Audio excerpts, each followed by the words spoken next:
Pushing up against the border of a different place and time, but I'm scared of turning mirrors on the other side. And when I look into the past, standing on a different threshold, I see a life that I don't have, mirror and the crowd and gold. I was talking with the professor at one point, trying to ask him about Japanese noir films. As an expert in the field, he said he wasn't convinced they were a thing. And he transitioned to talking about how he takes issue with the classification of Python, maybe literally translated as ghost story films. The classification of these by academics, critics, etc. type people as horror films. He essentially said something like, maybe you can talk about horror in the context of J-horror, because that was a discrete term / marketing label which existed at the time, and those films were produced under that context. But that it didn't make sense to refer to films like House or Yosuya Kaidan with the same taxonomy. 2 years earlier, another professor I had taught a course about how Yosuya Kaidan was a horror film and was an explicit precursor to J-horror films like Ringu. Where is horror located? Is what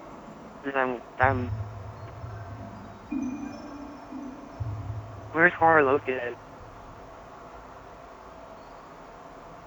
The second domain complains that the Five Nights at Freddy's series, that the series lost touch with its horror origin. These complaints have circulated since probably as early as the third game. Complaints that the game is one particular game, whatever, are no longer scary. This line of criticism came to a head with the release of Steel Wall Studios' first mainline non-VR FNAF game, Security Breach. One of the loudest critical narratives about the game has continued to be to say that it is not scary, that it is a kiddie horror game made for no one. Where did all the scary ghosts from before go? Asks this line of questioning.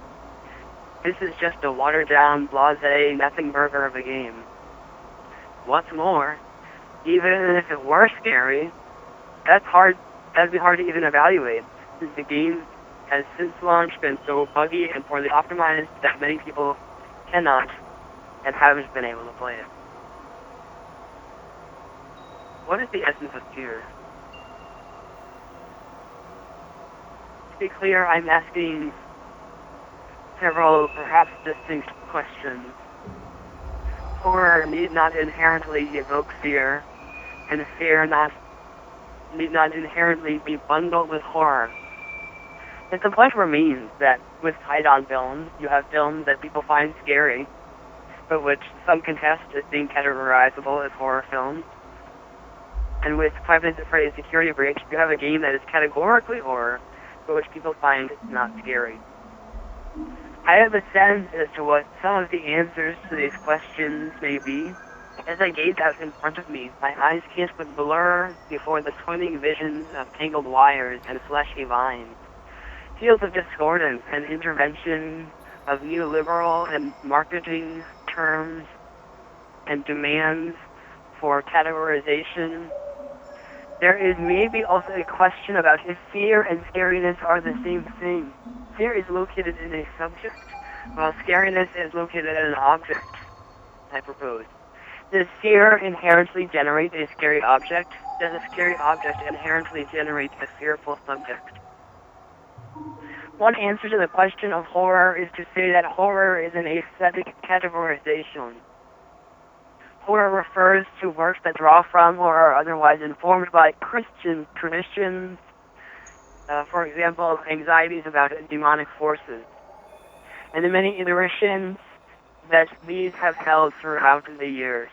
Horror works, then, can be identified by those texts which feature the accrued avatars of the horror genre. In order for a new avatar to emerge, it must be in the same proximity with the previous ones, so as to inherit their linkage with/to horror. This is to say that horror centers on a European tradition, vampires and werewolves and all the rest. Zombies, then, would probably be one of the newer, large-scale innovations in the horror genre, and I don't know fully how to square them away right now. But in all these ways, the horror is located in the profane. The ways all of these avatars are sacrilegious to the tenets and sanctification of the church. People cannot go to heaven if they are vampires. They cannot perform the necessary rites if they are werewolves or undead. Horror in this model is a categorization of works about that reify the importance of the church. It is scary to transgress. Criterion, in this understanding, can't be horror, or at least in respect to, say, most Criterion films made before 1990, or whatever, because Criterion does not draw from a Christian tradition, and thus discussions of profane are entirely inappropriate. Jigoku may literally translate to hell in English, but the film is about an entirely Buddhist configuration. The essence may be reminiscent, but it is presumptive and reductive to say that they are the same thing. This is bordering on some kind of man of 1,000 faces type shit. This is why Five Nights at Freddy's remains secured within the horror tradition, as the games retain a relation to God or Christ, even if not always explicitly. The horror refers so much of the theories, it's unclear in Security Breach how much this is still the case, but I think time will prove that it is in some kind of way. It is about people being trapped by evil in purgatories against their will, of being unable to move on to the afterlife or ascend to heaven. It is the horror of innocence being unable to be rewarded for its absence of sin until the happiest day comes around or something like that. I've talked more about the religiosity of the series and its Christian themes of resurrection, sin, etc. elsewhere, so I won't get more into that now. But anyways, my sense is that this is not the definition of horror that most people have in mind when discoursing the topic in colloquial settings. This is a positive and a negative. Positive because I think taxonomies with only room for one thing to be within them are lame and stuff. Positive because it opens up for there to be other ways of being. Negative because outside of some sense that bears a stronger genealogy, such as my suggested Christian tradition version, I think things get pretty stupid pretty quickly in defining horror. And before you know it, you become someone thrown off when something tagged as corruption is actually a different type of corruption than you're into. A tale as old as time, perhaps. The walls we put up to contain ourselves and to make sense of the world we live in are solid as the ichor that bleeds from dewdrops in the morning. Categories fail, words fail, and all things fall to rust. But we can try. Okay, let's see. Beyond this, horror means stuff where people are scared by something or whatever. Precisely, horror is said of a text when it is made with that it will be read as scary in mind and intent. Text not intended to be scary but perceived that way may be interpreted as horror by the viewer, the Banana Split show, for example. But I think this would be a different kind of categorization still. You would not say that this is an objectively horror work or something like that. If you want something to be interpreted as scary, then it is horror. This categorization says that even if people don't think something is scary, so long as the intent is there, then it is still horror. Garden of Banban might be an example of this, except I don't know as much about that series, and I'm not trying to do too much research right now. I think this model for defining horror untangles things neatly enough. But what is fear? What is scary? How do you know if something is intended to be the way that you perceive it? What does it take? What are the limits? My most productive answer is this. Fear is when you don't like something. You don't like heights, then you have a fear of it. Stronger aversions correlates to stronger fears. This proposed definition runs into a bit of trouble in that the semantics around liking something are slippery still. If I find someone annoying, I might say I don't like this person, but I think it would be less common to say that I am afraid of this person. This is a casualty I am willing to accept, though. I'm not intending to discourse all the different ways like can be understood, so I will assume that people will understand what I mean, or I'm otherwise willing to override conventional parlance to say that it's all scariness, all the way down.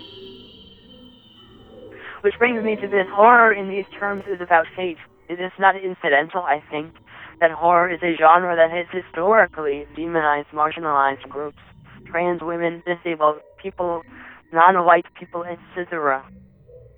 These are the horrors that are imagined by the hegemony.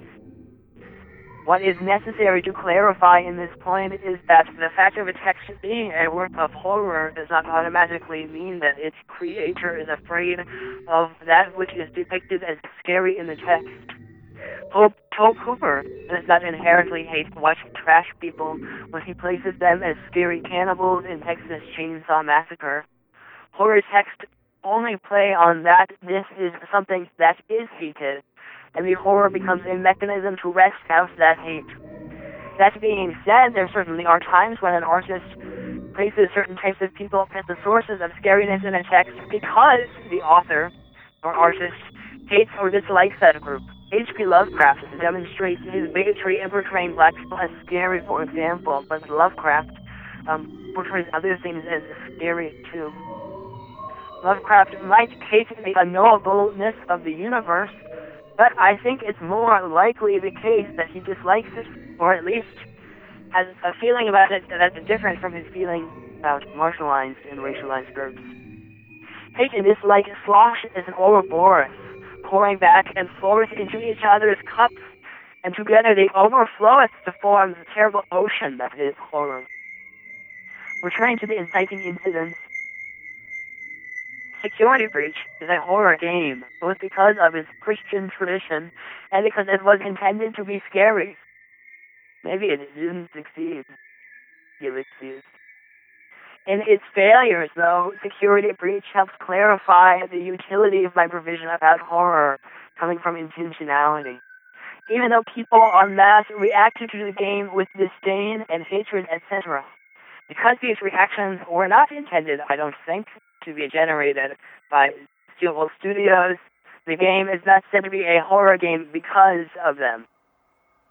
It is a horror game for other reasons, and it happens to also be scary in this unintended way. Now, with this being said, I think the framework of authorship is sometimes, or can sometimes be, a little limiting. The matrices of fandom are deeply tied up in vesting meaning onto text, which perhaps did not otherwise exist as such. In my mind, there are profundities about the failures of Security Breach. I think the game unintentionally reflects the horror of megaplexes in general, and the unfathomability of America's urban sprawl and domesticating expanse. This is reading against the text, though, to be clear. And it is my reading, which is a site of horror, not the text. I make the game into something scary, my fear imagines it so, even though the game's supposed scariness does not strike fear into almost anyone who played it. Horror comes from revulsion. It comes from anxiety, from loathing, from hatred. Horror can be political. It can be a tool of the state to reify its oppression. Migrants are scary, you see. And it can be a tool to illustrate the hate and rage that people have for their oppressors. Horror is things working against their machinations, physics which don't adhere to law. Horror is subversion. It is two-legged feet and a jaw that cannot shut. Horror flails its untrained limbs in a threat of circumcision. Horror breathes and the world feels safe in that it is broken. Horror is saying, I will break my lower jaw off. Horror is flaring nostrils and indigestion. The fear comes from within, and it asks for something. It comes from somewhere, and it erupts. It is spontaneous and effective. Horror is about revulsion and hate and dislike, but importantly, yet again, these are not the only things that reside there. Hate is never monolithic. Hate that's bred from jealousy, from self-loathing, from confusion. Horror, like a hate fuck.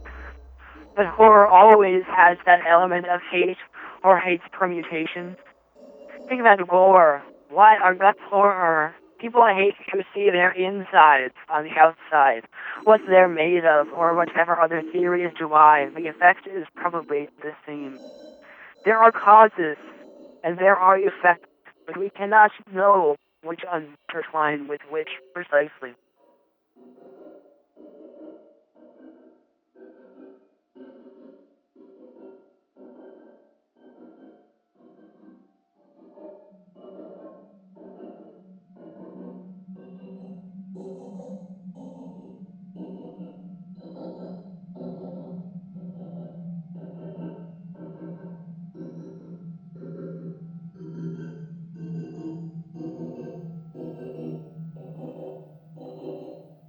I do not like you, Sam I am. I do not want green paste in the hand.